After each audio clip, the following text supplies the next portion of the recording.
오늘 구원에 이르게 하는 근심이라는 제목으로 하나님 말씀 함께 나누도록 하겠습니다. 전 세계에 가장 유명한 영화제가 있습니다. 그 영화제의 이름은 칸 영화제입니다. 이 칸 영화제에서 대상에 해당하는 상의 이름이 황금 종려상입니다. 우리나라는 2019년도에 제72회 칸 영화제에서 봉준호 감독이 기생충이라는 영화로 이 황금 종려상을 수상했습니다. 이 황금 종려상 할 때 종려라는 말의 의미가 무엇이냐면 화려하다, 번영하다 이런 의미를 가지고 있습니다. 아마도 이 칸 영화제에서 맨 처음 황금 종려상을 줄 때 가장 화려한 영화에게 이렇게 대상의 수상을 주었던 것 같아요. 지금은 대상의 의미가 더 강하지만 황금 종려상의 종려는 화려하다, 번영하다 이런 의미입니다. 우리가 사실 이 종려라는 단어의 의미를 우리는 친숙하게 알고 있습니다. 종려주일이 있죠. 똑같은 말인데 종려주일에 백성들이 종려나뭇가지를 들고 예수 그리스도께서 예루살렘 입성하실 때 그것을 흔들면서 나에게 화려함을 주실 메시아, 내 삶을 번영케 해주실 메시아, 이 번영의 메시아를 기대하면서 흔들었던 것이 바로 종려나무가지였습니다. 그런데 유대인들은 예수님께서 실제로 번영의 메시아로 역사하신 것이 아니라 우리 때문에 십자가를 지시러 고난받는 종의 사역을 감당하시는 고난받는 메시아, 이것을 받아들일 수가 없었고, 예수님이 십자가를 지실 때 결국 그들은 다 부인하고 예수님을 믿지 못하고 유대인들은 그렇게 심판을 받게 되었습니다. 우리가 종려주일과 부활절이 얼마 지나지 않았는데요, 한 달 정도 지났는데 이 시점에 나는 과연 이 내 종려는 예수님을 믿을 때 나의 어떤 번영과 어떤 나의 인생에 있어서 세상의 화려함과 이런 것을 초점을 두고 내가 예수님을 믿는 신앙생활을 하고 있는 것인가? 아니면 종려주일과 부활절이 한 달 정도 지났는데 내가 정말 하나님의 뜻에 맞는 그런 신앙생활을 하고 있는가? 우리가 다시 한번 돌아봐야 할 그런 시점이라고 분명히 생각을 합니다. 사실 이 땅 가운데 번영보다 더 중요한 문제는, 시급한 문제는 구원의 문제입니다.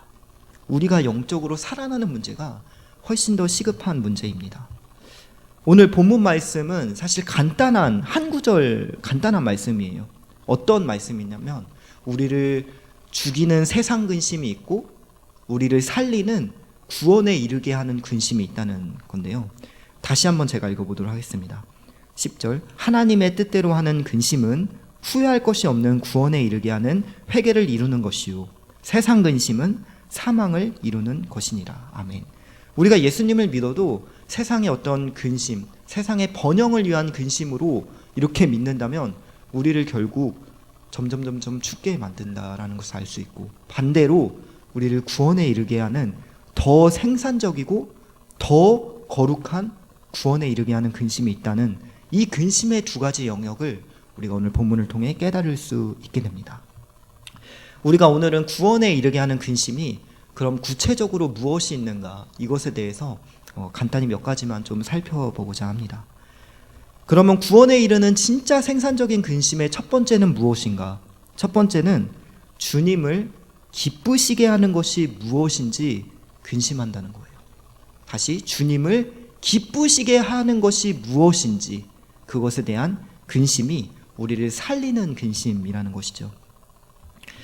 우리가 청춘 남녀가 이렇게 만나서 교제를 하더라도 우리 오늘부터 사귀자, 오늘부터 1일이야 이러고 끝나는 것이 아니라 부단히 서로를 더 알아가기 위해 노력을 합니다.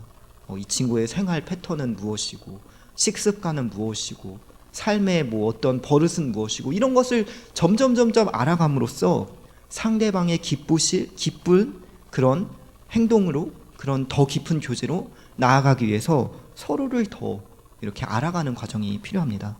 제가 결혼을 했지만 이제 3개월 뒤면 1주년인데 결혼하고 혼인신고 찍는다고 해서 끝이 아니더라고요. 이제 이 사람이 어떤 식습관을 가지고 있고 어떤 생활을 습관을 가지고 있고 자라온 환경이 무엇이었고 이것을 부단히 알아가야 더 깊은 결혼 생활로 나아갈 수 있다는 것을 제가 지금도 날마다 배우고 있습니다. 하다못해 남녀 청춘도 연애를 하면 서로를 기쁘게 하기 위해 더 알아가야 되는데, 남녀가 결혼을 해도 서로 더 깊이 알아가기 위해서 서로 더 연구하고 이렇게 공부를 해야 되는데, 우리가 하나님과의 깊은 교제로 나아가기 위해 아무런 것도 고민하고 근심하지 않는다면 하나님과 더 깊은 영적인 관계로 당연히 나아갈 수가 없겠죠. 내가 하나님을 믿는다고 하지만 믿고 끝나는 것이 아니라 이제 믿는 성도가 되었으면 그 뒤로는 하나님께서 기쁘신 뜻이 무엇일까? 나에게 왜 이런 것을, 하나님의 뜻이 무엇일까? 이런 거에 우리가 초점을 두고 나아갈 때 우리는 하나님과 더 깊은 교제의 관계로 나아갈 수 있다는 것을 알아야 합니다. 핵심이 이것입니다. 우리는 인간인지라 연약한지라 당연히 세상 근심이 우리에게 밀려들 수밖에 없어요. 그러나 하나님께 이 세상의 근심이, 우리에게는 세상 근심이 큰일 났다 하는 그런 근심거리지만 하나님께도 그것이 근심일까요? 하나님은 우리의 머리카락 개수까지 다 알고 계신다고 성경은 기록되어 있습니다. 그 문제가 무엇인지 다 알고 계세요. 문제를 알고 계시니까 당연히 해결법도 하나님은 알고 계십니다. 우리 입장에선 큰일 났다 하지만 하나님의 입장에선 그게 큰일 난 게 아니에요. 나를 믿는다고 하는 자녀가 하나님의 뜻과 전혀 무관한 삶을 사는 것이 큰일 난 것입니다. 오히려 우리에게 세상의 근심거리, 염려거리들은 하나님을 더 깊이 경험하는 은혜의 통로가 되는 경우가 대부분입니다. 실제로 제가 하나님의 이 목회를 하겠다고 이렇게 이 길을 걷고 있지만 저희 집이 망하지 않았더라면, 제가 막 단칸방에서 이렇게 힘들게 어머니랑 살지 않았더라면 저는 인격적으로 절대 하나님을 영접할 수가 없었을 거예요. 근심과 고난이 아니라 하나님을 만나는 은혜의 통로가 되었습니다. 그러니까 우리가 기억해야 할 핵심은 무엇이냐면, 내 삶에 세상의 어떤 근심과 문제에 초점을 두는 것이 아니라 오히려 그것을 합력하여 선으로 이루어 주실 하나님께 초점을 두고, 그분이 왜 이런 일을 행하실까? 왜 잠깐 나에게 이런 고난을 허용하실까? 하는 그 뜻을 구하면서 아버지의 기쁘신 뜻을 구하는 것이, 그게 정말 우리에게 오히려 더 생산적이고 의미 있고 거룩한 근심이라는 사실을 우리가 기억해야 한다는 것입니다. 첫 번째, 주님을 기쁘시게 하는 것이 무엇인지, 주님의 뜻에 대한 근심을 해야 된다는 것이었습니다. 두 번째 근심이 있습니다. 이것도 중요한 근심인데요. 우리가 해야 할 더 생산적인 근심은 무엇인가? 바로 하나님의 집을 위한 근심입니다. 교회를 위한 근심이겠죠. 오늘 본문을 기록한 사도 바울은 이 본문 7장 말고 고린도후서 11장 23절 이하에서 자신이 지금까지 세상에서 받았던 고난들을 쭉 목록을 기록하고 있어요.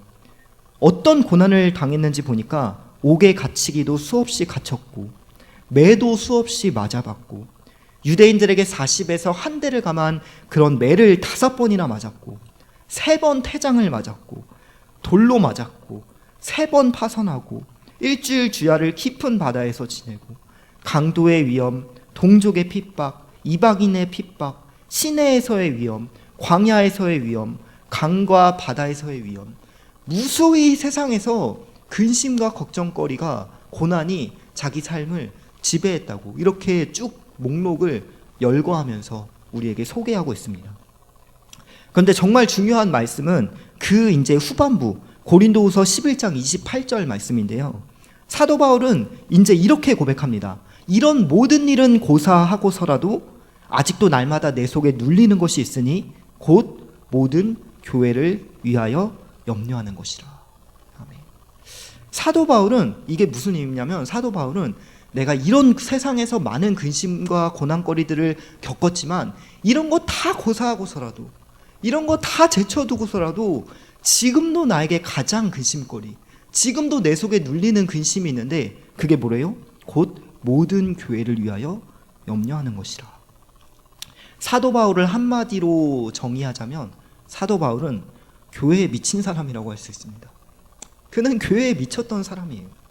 근데 그가 교회에 이렇게 헌신했기 때문에 어쩌면 그는 만삭되지 못한 사도로서 사도 중에 제일 나중에 사도가 된 죄인 중에 괴수였던 삶을 살았지만 어떤 사도보다 더 크게 쓰임받았고 하나님은 그에게 구원을 허락해 주셨어요. 무수히 많은 복을 주셨습니다. 여기서 우리는 영적인 원리를 한 가지 발견할 수 있는데 하나님께서는 교회에 헌신하는 자녀를 그냥 내버려 두진 않으신다는 거예요. 우리가 구약 성경에 이 구약의 맨 마지막에 보면 학개와 스가랴서가 있습니다. 이 학개와 스가랴서는 동일한 메시지를 하고 있어요. 표현만 그냥 신학적인 표현이 좀 다를 뿐이지 동일한 메시지를 주는데 그들의 동일한 메시지는 무엇이냐면 바로 당시 이스라엘 백성들에게 하나님의 집을 돌보라는 거예요. 그 당시 이스라엘 백성들은 바벨론의 포로 생활이 끝나고 고국으로 돌아와서 16년 동안이나 하나님의 성전을 그냥 방치해 두었습니다. 내 집 마련하면 좋은 거예요. 그냥 내가 살 집만 마련하면 되는 거예요. 그때 학개 선지자와 스가랴 선지자는 동일한 메시지를 주는데 이걸 그냥 현대적인 용어로 옮겨본다면 너희 살림살이가 조금 더 나아지길 원한다면 하나님의 집을 돌봐라. 하나님의 집을 돌봐라. 여기서 우린 동일한 이 사도 바울이 했던 영적인 원리를 기억할 수 있는데 먼저 그의 나라와 그의 의, 하나님의 교회를 먼저 우리가 우선을 둘 때 하나님 결코 그러한 자녀를 내버려 굶어 죽게 하지 않으신다는 것이죠. 우리가 하다못해 키우는 애완동물 집이 부셔지거나 고장나도 보수 점검합니다. 더도 좋은 집 사주고. 그런데 만약에 우리 하나님의 교회가 어떤 어려움을 처하고 어떤 문제 상황에 놓여 있는데 하나님의 집이잖아요, 교회가. 근데 전혀 내 삶에 우리 집만 잘 되면 된다. 내 동물만 잘 좋은 집 가지면 된다라는 태도로 그것을 외면한다면 지혜로운 태도가 아닐 것입니다. 하나님의 복이 들어왔다가도 떠날 수밖에 없는 거예요. 사도행전 20장 28절에 따르면은 교회는 예수님께서 얼마나 사랑하셨는지 핏값 주고 사신 곳이라고 기록되어 있습니다. 저와 여러분 예수님께서 핏값 주고 구원해 주셨죠. 사셨죠. 교회도 핏값 주고 샀다는 거예요. 그럼 이제 우리는 피를 나는 형제가 되는 것이죠. 피를 나는 형제 자매가 되는 거예요, 교회가. 그래서 나를 돌보고 내 가족을 돌보는 것처럼 내가 교회에 조금 더 마음을 쓸 때, 교회를 위해 조금 더 근심할 때 그것은 나에게 오히려 생산적인 근심으로 찾아오고 더 거룩한 근심으로 구원에 이르게 하는 오늘 본문 말씀처럼 그런 근심이 된다는 것을 우리는 기억해야 합니다. 오해하시면 안 될 게 뭐 교회에 충성하고 교회에 일을 해야만이 우리가 구원받는다 이건 아니에요. 우린 이미 다 구원받았지만 그러나 그 이후의 삶 가운데 내가 하나님께 더 이제 가까워지고 나아가기 위해서는 내 집만 보는 것이 아니라 교회도 돌아볼 수 있어야 한다. 하나님의 일을 돌아볼 수 있어야 한다. 이런 것이라는 것이죠. 이게 두 번째 교회를 위한 근심이었습니다. 우리가 마지막 한 가지만 더 살펴보려고 하는데요. 우리가 해야 될 생산적인 근심, 나를 구원에 이르게 하는 그 세 번째 근심거리는 무엇이냐? 바로 내가 주님께 버려질 수도 있다는 근심입니다. 내 믿음에 대한 것이죠. 내가 주님께 버려질 수도 있다는 근심입니다. 오해하시면 안 되는 게 버려진다는 것이 아니에요. 그런 근심을 하는 것은 우리에게 생산적이라는 것이죠. 사도 바울은 고린도전서 9장 27절에 이렇게 기록합니다. 내가 내 몸을 쳐서 복종시키는 것은 내가 남에게 전파한 후에 자신이 도리어 버림을 당할까 두려워함이로다. 아멘. 사도 바울은 자기의 육체를 날마다 쳐서 복종시켰어요.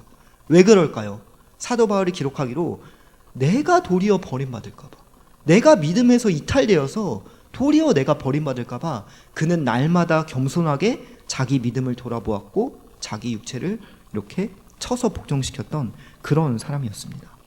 우리가 건강한 믿음을 갖기 위해 옛날 속담에 돌다리도 두들겨보고 건넌다라는 말이 있는데 우리 믿음을 두들겨보는 일은 절대 미련한 일이 아닙니다.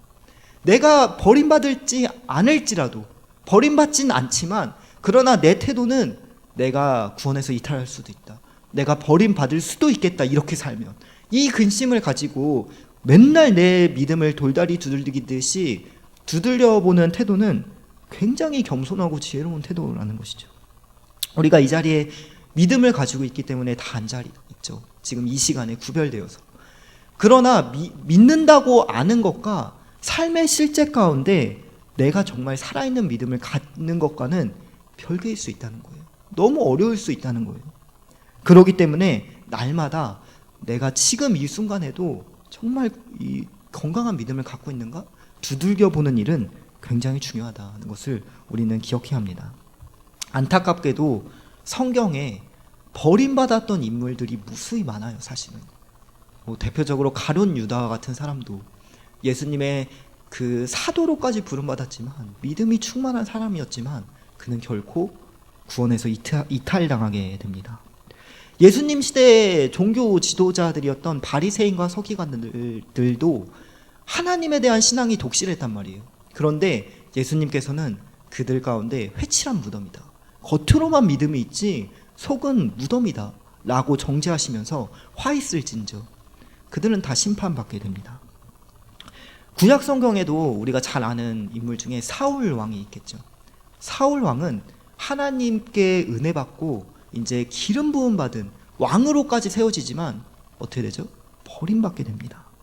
이게 성경에 나오는 버림받은 사람들의 예입니다. 사도 바울은 고린도후서 13장 5절에서 우리에게 이렇게 권면합니다. 너희는 믿음 안에 있는가? 너희 자신을 시험하고 너희 자신을 확증하라. 아멘. 우리가 믿음 안에 있는가? 내가 오늘도 살아있는 믿음인가? 시시때때로 돌다리를 두드려보는 것처럼 두드려보고 근심하고 염려하는 것은 우리에게 생산적인 근심이고 우리를 궁극적으로 구원에 이르게 하는 그런 근심이다라는 것을 우리가 깨달을 수가 있게 됩니다. 제가 한 2주 전에 코로나를 이제 겪고 제 아내와 같이 겪고 부득이하게 자가격리를 하게 되었는데요. 지난번 작년에 걸렸던 코로나보다 저는 개인적으로 심했어요. 제 아내는 그래도 괜찮았는데 저는 더 심하더라고요. 그래서 꼼짝도 못하겠다, 아무것도 못하겠다 하고 정말 꼼짝도 안 했습니다. 집에서 누워만 있었는데 저도 모르는 사이에 수요일이 오고 금요일이 오고 주일이 오고 제가 만약에 하나님이 저를 정말 사랑해 주셔서 제 아내를 통해서 이렇게 유튜브로 예배를 틀게 하지 않으셨다면 하나님이 저는 일주일 동안 무신론자로 살았을 거예요. 전혀 믿음 없이 약기운에 취하고 몸이 안 좋고 이러니까 예배 드리는 것도 다 까먹어요. 귀찮아져요. 제 아내가 저를 일으켜서 찬양해라, 똑바로 앉아라, 난 목이 아프다, 난 지금 못한다 라고 하지만 이렇게 권면해주고 도와줘가지고 제가 기도도 하고 찬양도 하고 할 수 있었지, 이게 없었으면은 아마 저는 무신론자로, 혹여나 그 상황 가운데 주님 다시 오셨으면 저는 무신론자로 지옥에 갔을 수도 있을 것 같아요. 제가 이 코로나를 통해서 정말 믿음이라는 것이 충만할 때는 정말 충만한데 어느 순간 내가 조금 힘들어지고 고난을 겪고 몸이 어려워질 때 믿음이 없어질 수도 있겠구나 라는 것을 제가 절실하게 이번에 깨닫게 되었습니다. 우리가 세상의 문제와 염려와 근심이 많이 있습니다. 그러나 하나님은 그것을 오히려 로마서 8장 28절 말씀처럼 모든 것이 합력하여 선을 이루시는 하나님께서 그것을 통해 더 하나님께 가까이 나아갈 수 있게 하시고 또 하나님께서 오히려 그 문제를 통해서 우리를 구원에 이르게 할 수 있기 때문에 중요한 것은 문제에 초점을 두는 것이 아니라 우리는 살아계신 하나님께 초점을 두고 신앙에 대한 근심을 하는 것이 우리에게 더 생산적이고 우리에게 더 거룩한 그런 근심이 되는 줄로 믿습니다. 사실 우리가 만약에 이런 일이 생기면 어떡하지 하는 근심조차도 만약일 뿐이에요. 97%는 기우라고 학자들이 연구를 했어요.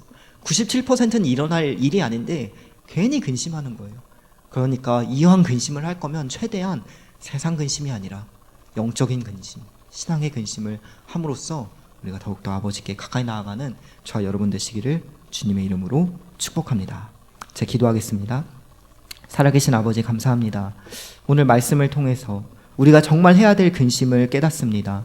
주님의 뜻이 무엇인지, 아버지를 기쁘게 해드리는 것이 무엇인지 우리가 근심할 수 있도록 도와주시고, 또 하나님의 집인 교회에 늘 마음을 쏟고 근심할 수 있도록 도와주시며, 또 혹여나 내가 삶에서 주님께 버려질 수도 있는 믿음의 연약함에 대해서 근심할 수 있도록 복을 더하여 주시옵소서. 그리하여 저희가 세상 근심을 다 내려놓고 살아계신 하나님을 바라보며 믿음으로 넉넉히 승리하는 삶을 살아갈 수 있도록 도와주시고, 어두운 이 시대 가운데 하나님의 거룩한 뜻을 이루어 나아가기에 부족함 하나 없는 빛의 자녀로 이 땅 가운데 살아갈 수 있도록 능력으로 동행하여 주시옵소서. 감사합니다. 예수님의 이름으로 기도드립니다. 아멘.